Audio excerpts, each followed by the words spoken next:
comparable. And so the one was, Fidel seguro, a los Yankees dale duro. Right? And I think, right, seguro and duro, I've got to rhyme. And that became very easy, actually. It was Fidel and Fidel give the Yankees hell. And so you have to keep this type of the same meter and the same rhyme, and slogans are so difficult. Then there was one that, remember, you and I were both stumped on, of all things. We had, at the last moment, the publisher said, you can't use this, you got to use something else because of the copyrighted. So Uba had added a quick article quickly from Bohemia, and it's signed. This is a young girl who is writing to Bohemia, and she ends her phrase with, all the sacrifices she made. And she says, Fidel, no me rindo ni por la manteca. Transliterated, Fidel, I will not surrender for lard. That's what Google Translator was giving us, right? And so I wrote back and said, well, clearly I don't understand how manteca is used in Cuba. What's up? She said, I don't have a clue either. Let me find out. So this big email chain. Maybe somebody here was on this email chain. I don't know. Well, of course, Aragón makes perfectly good sense. The manteca in 1963, and the booklet of the rationing booklet was one of the first commodities to be rationed. So manteca, all of a sudden, became a prized commodity. So that explained.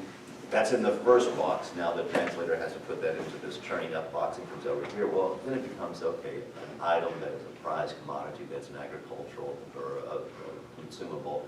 Well, then our equivalent in English, of course, is for all the tea in China. So Fidel, I will not give up for all the tea in China. So you have to then look what's being said. You have to make this negotiation, as we talk about, and have it go up to the side. Well, those are examples of specific words that cause control. But of course, the great difficulty then becomes all of the various voices, as we've been talking about this novel. And by voices, I first and foremost, I don't just mean two characters, although that's a problem. Because to Uva's credit, these are authentic, legitimate, what we talk about, rounded voices. These are not caricatures, these are not flat voices. So I had to have strategies where I could deal with the two female voices. But to tell you the truth, the most mind-boggling part of the translation, and if I had started over the project, I would have done this differently. The most difficult part of the translation, we're dealing with the instances of what I consider reality. These are authentic texts that have been taken from newspapers, poems, and I think I'm the only person to have counted them. I don't know if you've counted them. I think there are 76 instances of, if you look at the works cited in the back of the novel, you'll quickly see this. But these require different, what I would consider voices in my own. Of these 76 instances, there are three categories, I'd say. One is ideological.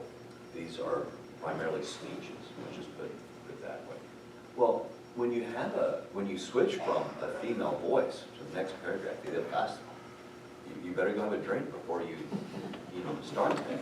And to do it over again, I would have done the whole novel and then done these separately, but I was doing page by page.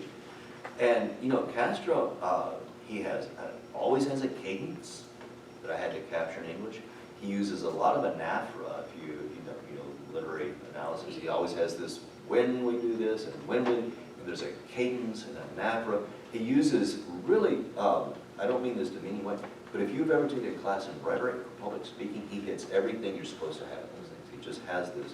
Pelé was a good school. Yeah, so you have to have these rhetorical devices that are the equivalent. And that's a tenor and a tone, and after a while I felt like I could emulate it pretty well. They had this self-deprecating humor, if you remember his speech about, yo no sé si Reagan or Aragón or como se llama aquel. So he has this sort of, these notions of, at times, poor attempt at humor. Nonetheless, those have to come through. But there was an ideological voice in it. Without a doubt, there's a journalistic voice that you have to capture. We have so many instances of Bohemia, Drama. These are newspaper clippings, these are articles. Sometimes they're just abrupt facts that have to come out quickly because you want to leave the suspense of the tenor of the voice here and get back to it. But remember, there's one point where all of a sudden there's the average life expectancy of Cuba today is 75 years. Now you got to move on. And so there's a journalistic aspect here that had to be attained. And then finally, the most perhaps rewarding point was the lyrical. You know, there's a lullaby that becomes a motif, Senor Santana, that was difficult. Even though it's easy to understand, it's so difficult to attain the same sense of meaning. There's a medieval ballad, an aria I mentioned, folk songs, a poem by Guillen, a poem by Rivero, Omar Torres. So these were things that I had to practice my lyrical voice. So I just wanted to sort of lay those out as the obstacles. They go actually much more beyond just regional vocabulary, which give this novel, make it a compendium of this moment in time that gives the flavor, the multiple voices that lend legitimacy. Right. We see a little bit of the dialogue that goes on inside the translator's mind as he negotiates between two cultures. And what about the female voice as such? Because I mean, there's many male writers who will write about female characters, of course, but they tend to use indirect speech, indirect dialogue. She said this, she said that, as opposed to actually taking on the voice, taking on the female voice.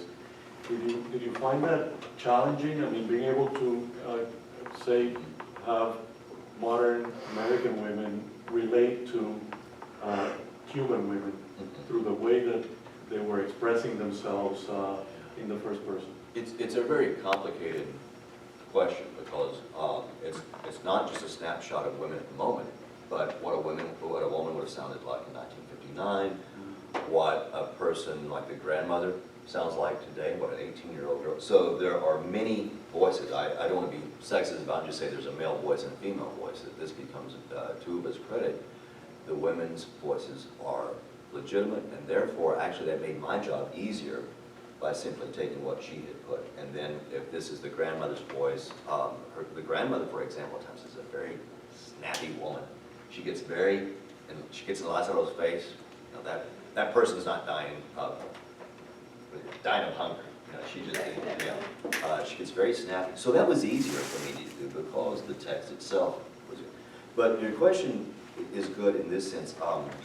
You know, if you remember, George Sand's wrote with the male's name because it was easier to publish, and people then perceived George Sand differently because this must be a male writing. It does.